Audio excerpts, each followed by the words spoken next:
Chapitre 4.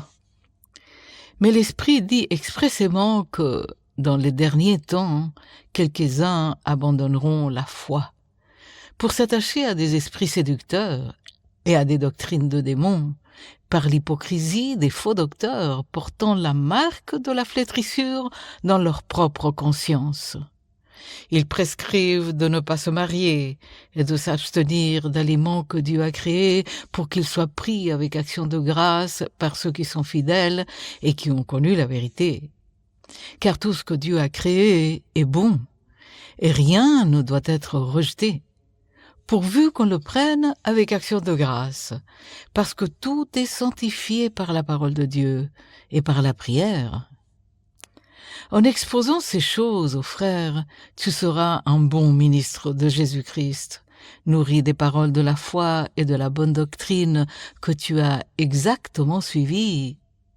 Repousse les contes profanes de vieilles femmes, exerce-toi à la piété, car l'exercice corporel est utile à peu de choses, tandis que la piété est utile à tout.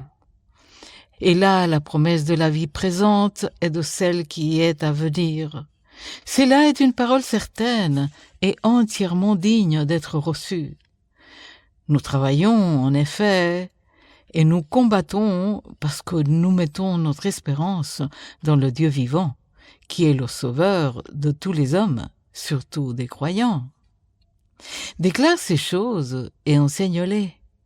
Que personne ne méprise ta jeunesse, mais sois un modèle pour les fidèles, en parole, en conduite, en amour, en foi, en pureté.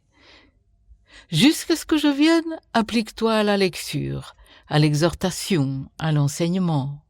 Ne néglige pas le don qui est en toi et qui t'a été donné par prophétie avec l'imposition des mains de l'Assemblée des anciens.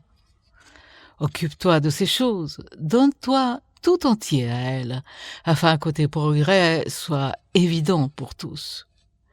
Veille sur toi-même et sur ton enseignement, persévère dans ces choses, car en agissant ainsi, tu assureras ton salut et celui de tes auditeurs.